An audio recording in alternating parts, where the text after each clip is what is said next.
बिस्मिल्लाहिर्रहमानिर्रहीम। अस्सलाम वालेकुम। Welcome back to approach yourself. आज हम हाजिर हुए हैं एक नई वीडियो के साथ। इसमें AFNS armed force nursing services का एक एक्सपीरियंस मैं आपके साथ शेयर करूंगी जो 29 सितंबर 2025 में एक स्टूडेंट ने टेस्ट दिया था, तो उसका ये एक्सपीरियंस है। अब इसमें क्या सवाल आए थे वो भी मैं आपको बताऊंगी और किस तरह से उसने अपना ये टेस्ट कंप्लीट किया, वो सारी चीज़ें इस वीडियो में मैं आपके साथ शेयर करूंगी। इससे पहले अगर आपने इस चैनल को सब्सक्राइब नहीं किया तो प्लीज़ कर लें, ताकि आने वाली हर न्यू जॉब की इन्फॉर्मेशन आपको यहाँ से मिल सके और टेस्ट का एक्सपीरियंस मैं आपके साथ शेयर कर सकूँ। और अगर किसी स्टूडेंट ने टेस्ट की तैयारी करनी हो तो वो भी प्लेलिस्ट में जाकर चेक कर सकते हैं, वीडियोज़ अपलोड की हुई हैं, वहाँ से आप अपने टेस्ट की तैयारी कर सकते हैं। तो चलिए हम अपनी इस वीडियो की तरफ चलते हैं। सबसे पहले उन्होंने बताया है कि अस्सलाम वालेकुम मैम, नेम अलीशा है इनका और टेस्ट सेंटर इनका था रावलपिंडी। ठीक है, उसके बाद है जी डेट 29 सितंबर को इनका ये टेस्ट हुआ है। स्टेटस पास हो गया है अल्हम्दुलिल्लाह। रिटन कंप्यूटराइज्ड टेस्ट था ये। और उसके बाद test consist of 3 portions, 3 portions पर टेस्ट ये कंसिस्ट करता है। सबसे पहले था इंटेलिजेंस, फिर एकेडमिक और थर्ड नंबर पर था पर्सनैलिटी टेस्ट। अगर इंटेलिजेंस की बात करें तो इंटेलिजेंस में जो सवाल आए हुए थे वो उन्होंने बताए हुए हैं। सबसे पहले जो सवाल था वो था 90% ऑफ 90, यानी कि अब आपने इस सवाल को, ये परसेंटेज से रिलेटेड क्वेश्चंस हैं, आप मेरे इसी चैनल की प्लेलिस्ट में जाकर चेक कर लें।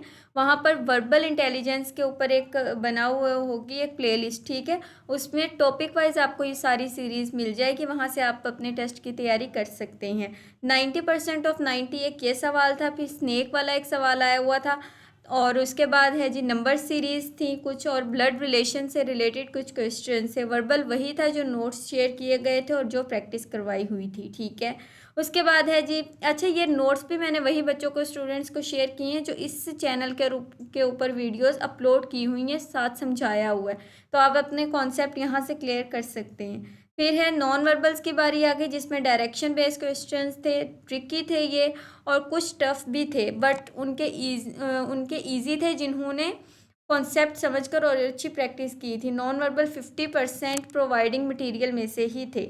ओके, नॉन वर्बल की भी वीडियोस अपलोड की हुई हैं। फिर है जी ओवरऑल इंटेलिजेंस का, यही कहूँगी कि जितना हो सके प्रैक्टिस करें आप, क्योंकि इसके अंदर आपने ऑलमोस्ट 82 क्वेश्चंस करने होते हैं 30 to 35 मिनट्स में, तो इसके अंदर टाइम मैनेजमेंट भी बहुत ज़रूरी होता है और प्रैक्टिस भी बहुत ज़रूरी है।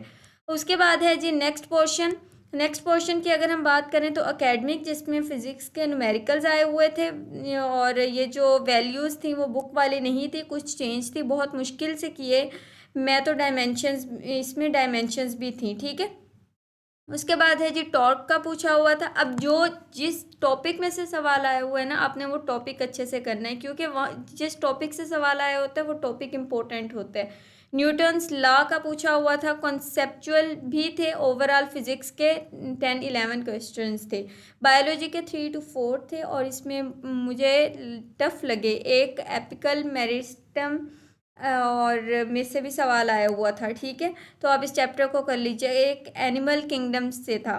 फिर केमिस्ट्री की बात की जाए, इसके सही थे, नॉर्मल थे सवाल। इंग्लिश में काफ़ी एमसीक्यूज़ वो थे जो 1000 एमसीक्यूज़ वाला PDF शेयर किया गया था। अच्छा ठीक है, ये स्टूडेंट्स को किया हुआ था। उसके बाद है जी के सिनोनियम्स, और फिर सिनोनियम्स बताए हुए थे। फिर उसके बाद प्रेपोजिशंस थी, जेरेंड में से 2-3 थे। ओवरऑल एकेडमिक मुझे 80% ईजी लगा, वो इसलिए क्योंकि मैंने प्रिपरेशन की थी। फिर उसके बाद है जी कि फिर पर्सनैलिटी टेस्ट हुआ सही से, वो भी। ओवरऑल टेस्ट का यही कहूँगी कि आप पे डिपेंड करता है कितनी मेहनत की है आपने, बुक्स को ज़्यादा रीड किया है, और बुक्स को आप ज़्यादा रीड करो, सिर्फ टीचर पे डिपेंड ना करो, खुद भी पढ़ो। जहाँ तक मुझे फ़ील होता है ये टेस्ट इतना भी मुश्किल नहीं था, सब आपकी प्रैक्टिस पे डिपेंड करता है। और अल्लाह पाक आप सबकी हेल्प करें, नमाज़ पढ़ें, अल्लाह पर भरोसा करें, और सब अच्छा होगा। उसके बाद बता रही हैं कि इनका फिर मेडिकल हुआ था, जिसमें BP नॉर्मल था मेरा। फिर नी नॉकिंग में मेरा लेफ़्ट साइड वाली जो नी थी वो थोड़ी टेढ़ी थी, जिसकी वजह से उन्होंने कुछ कहा नहीं है, पता नहीं क्यों। अब उसके बाद है जी, और हाइट जो है वो मेरी 5.3 थी, वेट मेरा 49 kg था। सही। फिर आई साइट की बारी आई तो आई साइट वीक है मेरी, एक आई की 0.75 है और एक की 1 है, बट इधर रिलीफ होता है -2.5 का। ठीक है, मतलब इससे ज़्यादा इससे कम -2.5 से ज़्यादा कम आपकी आई साइट नहीं होनी चाहिए वीक, ठीक है। फिर ब्लड टेस्ट में इशू आया है, मेरी HP 11.6 थी, इस पे उनको इशू था, और मेरा ब्लड में कोई एलर्जी भी है, ठीक है। और पास ही है तकरीबन, फेल नहीं किया उन्होंने। फिर इंटरव्यू फॉर्म का पता करना है अभी, और उन्होंने CMH का भी कहा है, आई थिंक ब्लड टेस्ट होना है उधर। बाकी शुक्र है अल्लाह पाक का, मुझे ये कामयाबी दी। अल्लाह के बाद थैंक्स टू माय टीचर्स जिन्होंने मुझे इतना अच्छा गाइड किया, जज़ाकल्लाह खैर। ये था जी इनका एक्सपीरियंस। अब आप लोगों ने तैयारी अच्छी तरह से करनी है, इतना ज़्यादा बर्डन लेने की ज़रूरत नहीं है। जिस बच्चे ने मेहनत की होती है ना, उसका सिला उसको रब देकर रहता है, ठीक है।